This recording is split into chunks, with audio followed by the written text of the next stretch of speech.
Em 1947, um jovem pastor beduíno jogou uma pedra dentro de uma caverna e ouviu algo quebrar.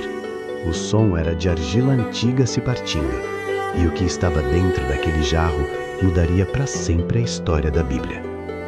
Ninguém esperava encontrar nada naquele deserto ressecado às margens do Mar Morto, mas aquelas jarras de argila guardavam pergaminhos com mais de 2000 anos de idade, intactos. Era o maior achado arqueológico do século XX, e pouquíssimas pessoas entenderam o que aquilo significava. Para compreender o que foi encontrado, precisamos voltar 2 milênios no tempo. No primeiro século antes de Cristo, uma comunidade chamada Essênios vivia isolada no deserto, longe de Jerusalém. Eles acreditavam que o mundo estava chegando ao fim e que eram os guardiões da verdade sagrada.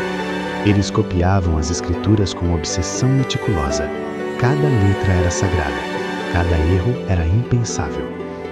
Quando os romanos começaram a avançar sobre a região, algo precisava ser feito para proteger esses textos. Os essênios enrolaram os pergaminhos, colocaram dentro de jarros de argila e os esconderam nas cavernas ao redor de Qumran. E então eles desapareceram da história. Os jarros ficaram nas trevas por 2000 anos. Voltemos a 1947. Muhammad Edib tinha 15 anos e procurava uma cabra perdida. Quando jogou a pedra na caverna e ouviu o barulho, achou que tinha encontrado um tesouro enterrado. O que ele encontrara era de fato um tesouro, mas de um tipo que ele jamais poderia imaginar. Os primeiros rolos foram vendidos a um antiquário em Belém por alguns poucos dólares, sem que ninguém soubesse o que eram. Foi apenas quando chegaram às mãos de estudiosos que o mundo parou de respirar por um instante. Aqueles pergaminhos continham cópias do Antigo Testamento com mais de 1000 anos de diferença em relação aos textos que os estudiosos conheciam. E a pergunta que ninguém queria fazer em voz alta era: eles são iguais ao que temos hoje? Para responder isso, precisamos entender como a Bíblia chegou até nós antes de 1947. Durante séculos, a versão mais antiga conhecida do Antigo Testamento hebraico era o chamado texto massorético, copiado no século X d.C. Isso significa que entre os originais e a cópia mais antiga havia um intervalo de quase 1000 anos, um abismo de tempo que deixava muita coisa em aberto. Alguém poderia ter alterado o texto nesse intervalo? Traduzido de forma errada? Acrescentado ou removido algo? Essas eram perguntas que os estudiosos tinham, mas não conseguiam responder, até que as cavernas de Qumran abriram. No total, 11 cavernas foram encontradas ao longo dos anos seguintes, cada uma com novos fragmentos. Mais de 900 rolos diferentes foram identificados, muitos em milhares de fragmentos espalhados pelo chão das cavernas. Havia textos de quase todos os livros do Antigo Testamento, com exceção do livro de Ester. Havia também textos que nunca tinham sido vistos antes, livros que não estão na Bíblia que você conhece. Entre eles estava o livro dos Jubileus, o livro dos Gigantes, e versões expandidas de textos que você já leu. Isso levantou uma questão que ainda hoje divide teólogos e historiadores: por que esses livros foram excluídos? Mas antes de responder isso, precisamos falar sobre o que os rolos revelaram sobre o texto que você usa para orar, pregar e viver. O rolo de Isaías foi o mais completo encontrado, com 66 capítulos inteiros, escrito por volta de 100 anos antes de Cristo. Quando os especialistas compararam com a versão do século X, ficaram em silêncio por um longo tempo.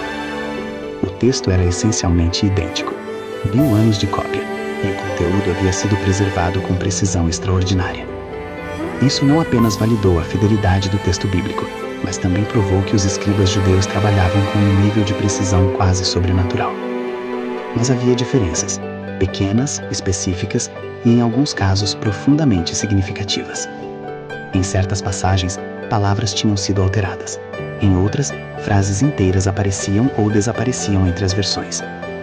Isso não significa que a Bíblia foi falsificada. Significa que ela foi transmitida por seres humanos ao longo do tempo, e que cada geração que copiou aquele texto fez isso com um cuidado que hoje nos deixa sem palavras. Agora vamos falar sobre algo que pouquíssimas pessoas sabem. Os rolos também continham profecias que hoje parecem impossíveis de explicar. O rolo de guerra descrevia uma batalha final entre os filhos da luz e os filhos das trevas, com detalhes táticos militares específicos. Era um texto apocalíptico de uma intensidade que nenhum outro documento da época igualava. Havia também o chamado Documento de Damasco, com regras de conduta para uma comunidade que se preparava para o fim dos tempos. Eles não comiam carne de certos animais, não tocavam em objetos impuros, mergulhavam em água ritual diariamente. Muitos estudiosos notaram algo perturbador. As práticas dos essênios eram notavelmente semelhantes às do início do cristianismo.